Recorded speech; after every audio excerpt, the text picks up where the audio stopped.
भी ना पेशाब करेगा औरंगजेब की पहचान पर, अब जो भगवा लहराएगा पूरे हिंदुस्तान पर, अब जो भगवा लहराएगा पूरे हिंदुस्तान। महाराष्ट्र के पूर्व मुख्यमंत्री देवेंद्र फडणवीस ने मुंबई में भाजपा की बैठक को संबोधित करते हुए कहा कि बाल साहेब ठाकरे ने कभी सोचा होगा कि उनके बेटे के शासनकाल में हनुमान चालीसा पढ़ना देशद्रोह होगा।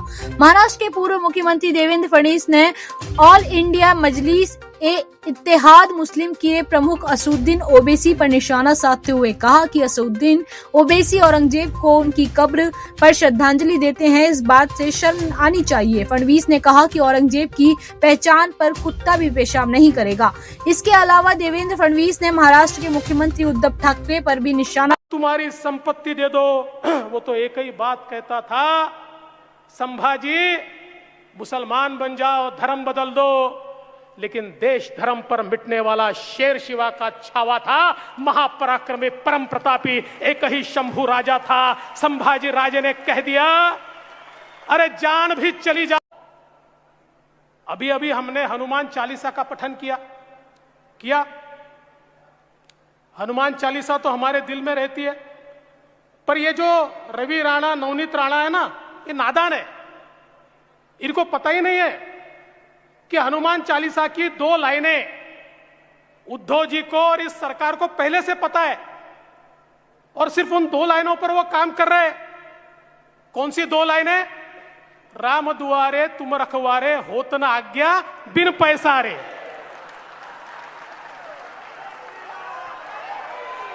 राम दुआरे तुम रखवारे, होत न आज्ञा बिन पैसारे। इसीलिए 24 महीनों में 53 प्रॉपर्टी तैयार हो गई, और यशवंत जाधव ने अपनी मातोश्री को 50 लाख की घड़ी भी दे दी। अपनी मातोश्री को, गलत मातोश्री मत समझना। लेकिन मेरा सवाल है, क्या हिंदू हृदय सम्राट शिवसेना प्रमुख बाला साहेब ठाकरे ने कभी यह सोचा होगा कि उनके पुत्र के राज में हनुमान चालीसा बोलना राजद्रोह होगा, और औरंगजेब के कब्र पर जाकर माथा टेकना ये राज शिष्टाचार होगा? क्या उन्होंने कभी सोचा होगा? दोस्तों, छत्रपति संभाजी राजे, जिनके बारे में कहते हैं देश धर्म पर मिटने वाला शेर शिवा का छावा था, महापराक्रमी परम प्रतापी एक ही शंभू राजा था, जिस छत्रपति संभाजी राजा को औरंगजेब ने तड़पा तड़पा कर मारा। क्या कहता था औरंगजेब? ये नहीं कहता था कि तुम्हारा राज दे दो, ये नहीं कहता था तुम्हारा किला दे दो, ये नहीं कहता था तुम्हारी संपत्ति दे दो, वो तो एक ही बात कहता था, संभाजी मुसलमान बन जाओ, धर्म बदल दो, लेकिन देश धर्म पर मिटने वाला शेर शिवा का छावा था, महापराक्रमी परम प्रतापी एक ही शंभू राजा था। संभाजी राजे ने कह दिया, अरे जान भी चली जाए, न स्वराज दूंगा न स्वधर्म दूंगा। और ऐसे संभाजी राजा का, उनका खून करने वाले, उनको मौत की घाट उतारने वाले, उनकी निर्मम हत्या करने वाले औरंगजेब की समाधि पर वो असदुद्दीन ओवैसी जाता है और माथा टेकता है, और तुम देखते रह जाते हो। अरे शर्म करो, चुल्लू भर पानी में डूब मरो, चुल्लू भर पानी में डूब मरो। अरे ओवैसी सुन ले, कुत्ता भी ना पेशाब करेगा औरंगजेब की पहचान पर, अब जो भगवा लहराएगा पूरे हिंदुस्तान पर, अब जो भगवा लहराएगा पूरे हिंदुस्तान पर।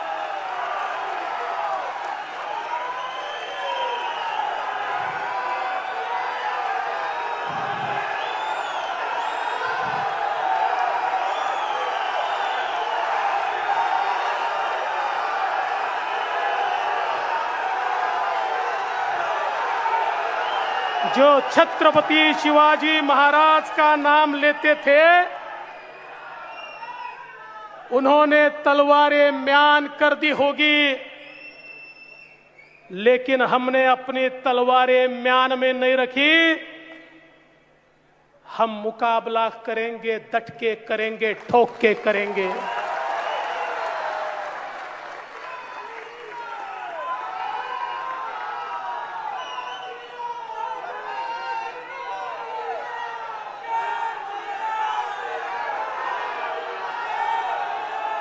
वैसे तो हिंदी भाषियों का सम्मेलन है, किंतु ये सारे हिंदी भाषी मुंबईकर है।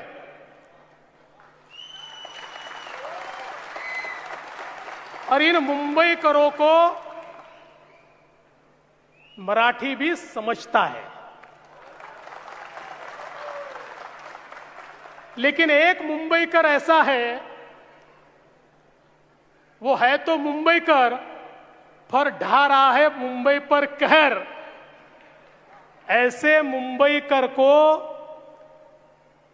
मुझे कुछ बताना है, इसलिए आज मैं मराठी में भी बोलने वाला हूं।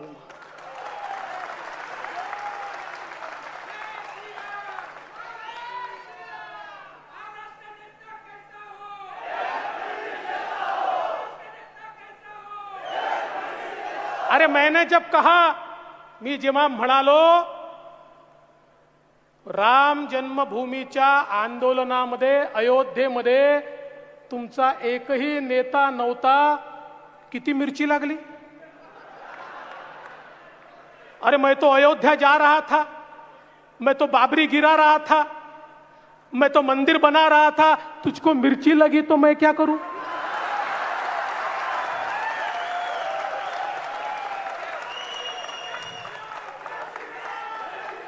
अरे हा, मी गेलो तो बाबरी पाडण्याकरता, याचा मला अभिमान आहे।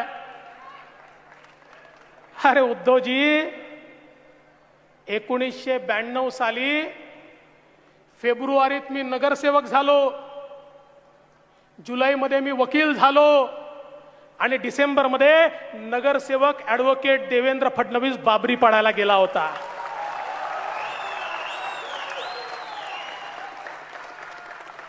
सहलीला चला, सहलीला चला, सहलीला चला, नहीं। अरे लाठी गोली खाएंगे, मंदिर वही बनाएंगे, ये कहते हुए गए थे। क्या कहते हुए गए थे? लाठी गोली खाएंगे, मंदिर वही बनाएंगे। तुम्ही गेले होते सहलीला, आम्ही नव्हतो गेलो सहलीला। अरे तेव्हा तर सोडाच, त्याच्या 1 वर्ष आधी ज्यावेळी पहिली कार सेवा झाली आणि आमच्या कोठारी बंधूंना त्या ठिकाणी मारलं, तरी देखील भगवा झेंडा त्या बाबरी ढाच्याच्या वर आमच्या कोठारी बंधूंनी लावला। त्याही कार सेवेला हा देवेंद्र फडणवीस गेला होता आणि नुसता गेलाच नव्हता, अनेक दिवस बदायूंच्या जेलमध्ये देखील होता। आज भी बदायूं के जेल की वो सलाखें याद है, जहां पर हम राह देखते थे कि चलो हम तो पहुंचे हैं, कोई तो शिवसेना वाला पहुंचेगा पहुंचेगा पहुंचेगा, कोई नहीं आया। हम इंतजार करते रहे, कोई नहीं आया। आणि एवढंच नाही, त्याच्याही आधी 19व्या वर्षी त्या ठिकाणी काश्मीरमध्ये हिंदूंवर अत्याचार चालू झाला, तर विद्यार्थी परिषदेसोबत त्या काश्मीरमध्ये देखील जाऊन आतंकवाद्यांचा मुकाबला करण्याकरता, तिथे मनोबल वाढवण्याकरता गेलेला हा देवेंद्र फडणवीस आहे। आम्ही 5 स्टारचं राजकारण नाही केलं, जमिनीवरचं राजकारण केलंय। और जब भी जाते थे, जेव्हा जेव्हा गेलो, तिकीट काढायला पैसे होते, पण ठरवलं राम तिकीट काढून जाऊ, कधी तिकीट काढलं नाही, कुठल्या हॉटेलला झोपलो नाही, झोपलो तर प्लॅटफॉर्मवर, झोपलो तर त्या ठिकाणी फुटपाथवर, झोपलो तर मंदिरामध्ये, सगळ्यांसोबत संघर्ष केला। गोळ्या चालताना पाहिल्या, लाठ्या मारताना पाहिल्या, लाठ्याही खाल्ल्या, म्हणून इथपर्यंत पोचलो. सोन्याचा चमचा घेऊन पैदा झालेलो नाहीये. आणि जेव्हा त्या अयोध्यामध्ये बाबरी ढाचा पडत होता आणि आम्ही म्हणत होतो लाठी गोली खाएंगे, मंदिर वही बनाएंगे, तेव्हा सांगा शेपट्या कोणी टाकल्या होत्या आणि कुठे टाकल्या होत्या? कोणी टाकल्या होत्या आणि कुठे टाकल्या होत्या? आम्हाला एकदा सांगा उद्धवजी. आणि म्हणून कार सेवकों का मजाक उड़ाने वालों को मैं कहना चाहता हूं, अरे जब भी इस देश